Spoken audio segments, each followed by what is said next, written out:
So the next question is, if you do have a material, is there a particular configuration of the material where the applied stress won't do anything? If you have a material, you take it, you apply the stress, you try to deform it, nothing will happen. Or is there a particular configuration of the material and the relative direction of the stress in which the material will deform very easily? It's the same material, the same magnitude of the force. The only difference is the geometry of the crystal relatively to the stress. So we will do exactly that. So we will try to calculate when exactly the material will deform, what is the requirement for the dislocation to move and form within the material, and how does that relate to the slip systems.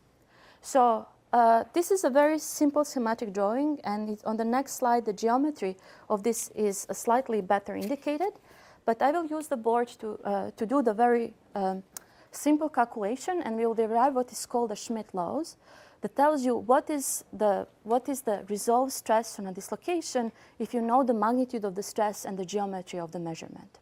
Okay, so what you have here is again a type of a measurement. So you have a cylinder that is made of a material, and then you are pulling the material. You are applying a force in the axial direction. And we are trying to understand if that happens, in which direction the crystal will deform, and how easily that will happen, right? So we know from before that the stress is equal to force over the surface. And in this particular case, so this will be the force, and this will be the cross-sectional area of the material that we are talking about. So there is one particular plane. This will be a slip system inside of the crystal, right? So we know that, for example, this is an FCC crystal. This is a slip plane. So therefore, this is, for example, one of the 1-1-1 planes. So the question is, how much force do you have to apply for this known slip system, right?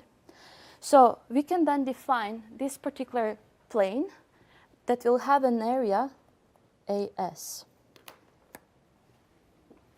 So what I'm drawing is this particular slip plane. It has the surface of AS, and I'm applying a force in this direction, and therefore the stress in the same direction, and the normal to this plane will be NS. And the angle between the stress and the normal will be phi. So therefore, I can calculate what is the area AS. So this will be the area A over cosine phi, where the phi angle is again the angle between the normal to the surface and the applied force or the stress.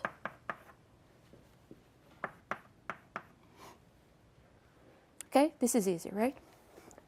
The other thing is that within this plane, there is a certain direction, or the slip direction, in which the slip will happen. So we have to understand what is happening. What is the force that the atoms are experiencing, or what is the resolved stress on the atoms in the direction of the slip direction? So again, we have this is the force, or the stress. And again, this can be any plane in particular, so we don't know where this direction is. We know it's a slip direction within the crystal, but we don't know at the moment what exactly is the relationship of that. But we know that, for example, it's in this direction, and therefore this angle here, that is the angle between the force and the slip direction, this will be the angle lambda. So therefore, the force in the direction of the slip direction will be equal F times cosine lambda, where lambda is the angle between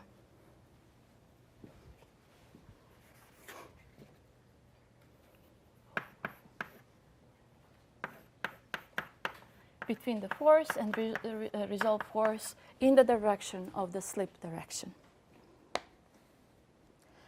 Okay. What's the symbol then? I guess. Yeah. AS? Or no, I'm sorry, to the right side. This one? Sorry, just the characters go on. Sorry, the characters. Say it again. It's the angle. It's just the angle. Oh, okay. Okay. So then the resolved shear stress, how we defined it last time, is Fs over As. And I can simply write this as F times cosine lambda times A over cosine phi. So this is simply equal to stress. This is actually opposite, I'm sorry.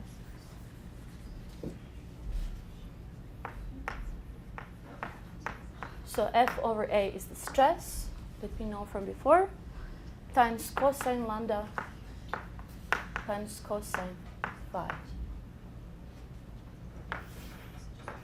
So this is a very famous Schmidt's law.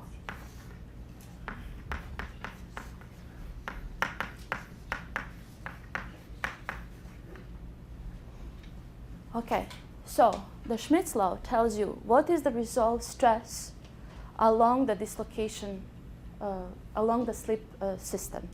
If you know what is the slip plane, if you know what is the corresponding slip direction, and if you know what is the magnitude of the force, you will know what is the stress that is observed in this particular slip system. So this is called Schmidt's law. So please note that phi and lambda are generally not equal to, so their sum is usually not equal to 90 degrees. So what that means is that this particular normal to the plane and the slip direction do not necessarily have to be perpendicular to each other. Okay? So there are certain circumstances where that's true, but in general, this is not necessarily the case. Okay? So what is the meaning of that? So the meaning of that is if you know what is the magnitude of this resolved stress in the direction of the slip for a given crystal, you can calculate whether the slip will happen or not. So if this resolved shear stress is larger than what is called a critical resolved shear stress, so this is a critical resolved shear stress, which is a property of a material, right?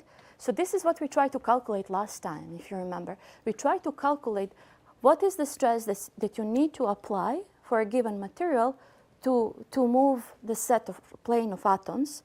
And we calculated this, and we determined that this is actually much larger than the experimental value. So this critical resolved shear stress is typical in the values between 10 to the minus 5, 10 to the minus 2 to 10 to the minus 4 gigapascals. But it's a property of a material, right? It's simply the shear stress that is required to form a dislocation. So if you apply a force onto the material, and if you calculate what is this resolved shear stress in the slip system, you can calculate whether the dislocation will be formed and whether it will move out throughout the material. So if the stress that the dislocation is experiencing is larger than the critical resolved shear stress that is the property of the material, dislocation will move, right? Yes? Back to the inequality thing, is that 5 plus lambda doesn't equal 9 degrees? Yes, that's right. It never equals 9 degrees, or does it necessarily? It can be 90 degrees. In general case, it's not, because very often when you draw these things, you might be, somehow directed to, or you can conclude that this is 90 degrees, but in general terms, it's not. Okay. Okay. So what does it mean again? What does it mean is that if you have different geometries, if this is your sample, right? So these are 3 different cylinders that were prepared in different ways, such that the slip systems have different geometry relatively to the applied force to the material. In the first case, the slip system is horizontal, and you're applying a stress in the axial direction, as we described. And because this lambda is equal to 90 degrees, the resolved stress will be equal to 0. What that means is that if you have this particular system, dislocations won't move, right? So you're applying the same magnitude of force in all of these 3 cases. In the first and then the last case, because here the phi is equal to 0, again, the resolved stress will be equal to 0, dislocations won't move. So in the first and in the last case, where this slip system is either parallel or perpendicular to the applied force, dislocations won't slip. right? That's kind of cool, right? It simply means that you can find a situation, you can make your experiment, you can design your sample such that for a given force, nothing will happen. And in situations in between, these locations will slip. So if this geometry, if the slip system is in between these two extremes, these locations will move. And the highest magnitude, so the maximum, will be when these two angles are equal to 45 degrees. Okay?